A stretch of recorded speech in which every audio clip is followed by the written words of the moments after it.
우리가 어제 살펴봤던 것처럼 바울은 고린도전서 12장에서 다양한 은사의 목록에 대해서 설명하고 있지만 그 은사의 다양함이 목적이 아님을 분명하게 밝히고 있습니다.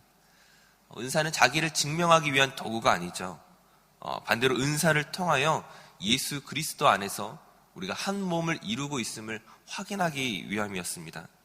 우리가 각자 맡은 직분과 은사가 다를지라도 거기에는 무엇이 더 중요하다거나 더 우월하다고 말할 수가 없죠. 이를 위해서 바울은 몸을 비유로 해서 그 은사에 대해 설명을 했었고, 그리고 12장 말미에서 무엇을 이야기합니까? 가장 큰 은사를 사모하라고 말하고 있습니다. 그러면서 설명하고 있는 것이 오늘 본문인 고린도전서 13장입니다. 이 본문을 우리는 사랑장이라고 잘 알고 있죠. 즉 사랑은 모든 은사의 출발이며 그 모든 은사의 과정이며 또한 은사의 결과일 수밖에 없는 것입니다. 그 이유가 무엇 때문이겠습니까? 하나님이 사랑이시기 때문이죠. 하나님이 사랑이라는 것은 하나님께서 사랑의 어떤 속성을 가지고 있다는 것을 말하는 것이 아니라 하나님이 사랑 그 자체라는 것이죠. 오직 하나님만이 진짜 사랑이십니다. 그리고 이 사랑이 우리에게 은사로 주어졌다는 것은 또 무엇을 말하고 있습니까? 진정한 사랑은 우리 안에서 시작될 수 있는 것이 아니라 하나님께서 우리에게 주셔야 하는 것이죠.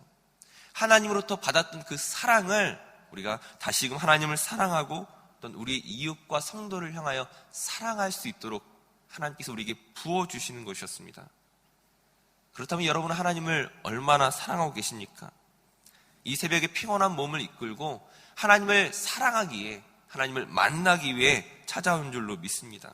하나님을 알고 싶고 만나고 싶고 대화하고 싶고 또한 그 하나님의 사랑을 체험한 사람으로서 그분과 교제하기 위하여 우리가 이 새벽 자리에 나왔습니다. 그럼에도 불구하고 많은 사람들이 그 사랑에 있어서 실패하는 것들을 보게 되죠. 물론 사랑에 실패한다는 것은 연인이 헤어지거나 이별하거나 그런 것을 말하는 것이 아니죠. 하나님이 사랑 그 자체이기 때문에 하나님을 알지 못하는 사람에게 있어서는 그 사랑의 성공과 실패를 애초에 말할 수 없을 것입니다. 문제는 수많은 그리스도인들조차 그 참된 사랑에 실패할 때가 있다는 것이죠. 저와 여러분을 향한 그 하나님의 사랑은 실패할 수가 없는데, 그러나 진정한 사랑을 경험했던 우리가 막상 하나님을 사랑하고 또한 우리 이웃을 사랑하는 일에 있어서 때로는 실패한다는 것이죠.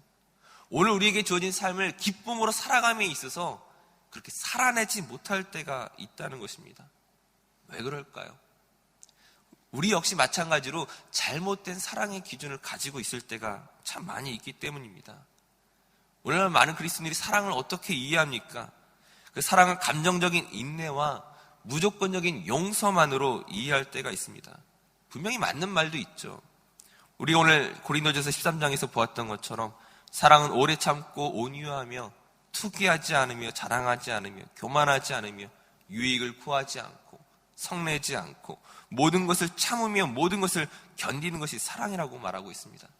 분명히 이것이 맞는 말이지만 심지어 그 하나님을 알지 못하는 사람들도 이 놀라운 선언을 알고 있을 만큼 우리에게 익숙한 것이지만 반대로 그 사랑에 대한 잘못된 환상에 빠져 있을 때가 있습니다. 무엇입니까? 오늘 6절 말씀을 한번 같이 읽었으면 좋겠습니다. 고린도전서 13장 6절 말씀을 함께 읽겠습니다. 불의를 기뻐하지 아니하며 진리와 함께 기뻐하고. 짧은 구절이지만 이것이 사랑에 있어서 참 놀라운 것들을, 중요한 것들을 가르쳐주고 있죠. 사랑은 무조건 참는 것이 아닙니다. 무조건적인 인내와 용서만을 말하고 있는 것이 아니죠. 내가 어떤 보고 듣고 느끼는 모든 것이, 내가 생각하는 아무리 좋아 보이는 어떤 것이라 할지라도 그것이 따뜻해 보이고 높은 가치와 숭고한 어떤 것을 우리에게 보여준 것처럼 보인다고 할지라도 사랑에 있어서 또한 중요한 것은 그것이 진리와 함께 있다는 것입니다.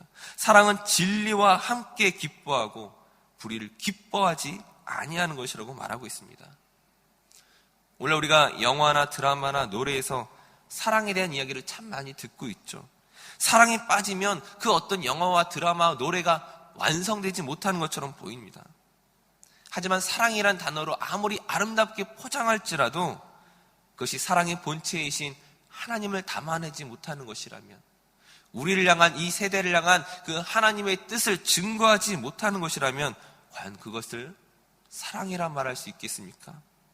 오늘날 동성애자들의 인권을 말하고 타종교와의 일치와 대화를 말하는 것을 과연 사랑이라 말할 수 있겠습니까? 우리는 그 사랑이라는 그 감정적인 포장지가 아니라 그 안에 내용물이 어떤 것인지를 봐야만 한다는 것이죠. 사랑이라는 이름을 가지고 있을지라도 그것이 아무리 숭고해 보이고 아무리 놀라운 것들을 담아내고 있는 것처럼 보인다고 할지라도 하나님 없는 사랑은 결코 사랑할 수 없는 것입니다. 오늘 우리가 다시금 하나님 앞에 바로 서기 위해서는 하나님과의 그 관계를 점검해야 됩니다. 무엇입니까? 하나님이 오래 참으시지만 그러나 끝까지 참으시는 것이 아닙니다. 심판이 없이는 사랑이 존재할 수가 없죠.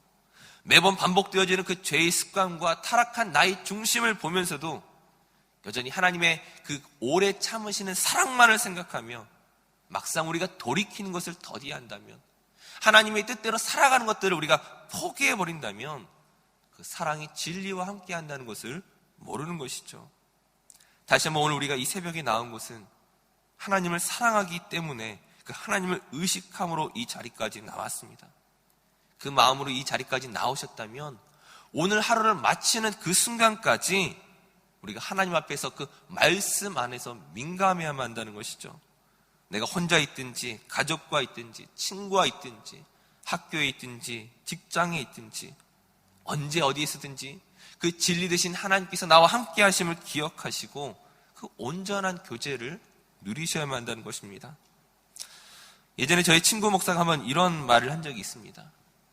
혼자 있는 그 시간이 그 자기도 모르게 죄된 생각 가운데 빠져들 때가 너무나 많이 있다는 것이죠. 물론 그것은 그 친구만의 고백이 아니라 우리 자신의 고백일 것입니다. 그래서 그 친구 목사가 4시간마다 알람을 울리게 설정을 했습니다. 그 알람 소리를 들을 때마다 의식하는 것이죠. 아, 나 하나님의 사람이지. 아, 내가 이렇게 해서는 안 되겠지. 내가 빨리 돌이켜야지. 하나님의 뜻이 무엇인지 생각해야지. 의식적으로 그 자기의 생활과 그 삶을 하나님께로 고정시키고 맞추는 것입니다. 그 알람을 울려야 할 만큼 수없이 무너지는 자기 자신을 바라봤기 때문이죠. 오늘 말씀의 마지막 결론을 내리고 싶은 것은 꼭 4시간마다 알람을 울리지 않을지라도 매 순간순간 하나님의 그 진리되심을 우리의 삶에서 기억해야 됩니다. 그 진리됨 안에서 하나님의 사랑이 함께 녹아져야만 한다는 것이죠.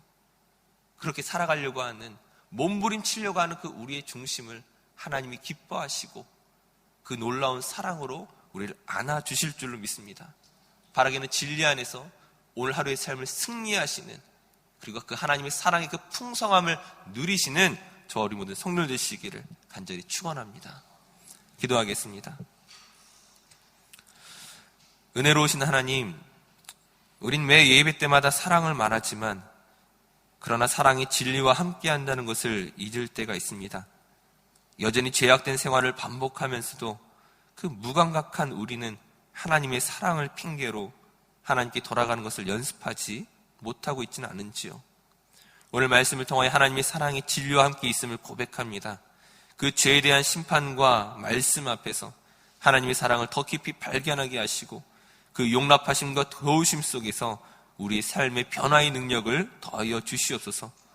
오늘 우리에게 주어진 그 하루의 삶 속에 믿음으로 승리케 하시며 그리스도의 사랑이 흘러넘치게 하여 주시옵소서. 감사드리며 예수님의 이름으로 기도드립니다. 아멘.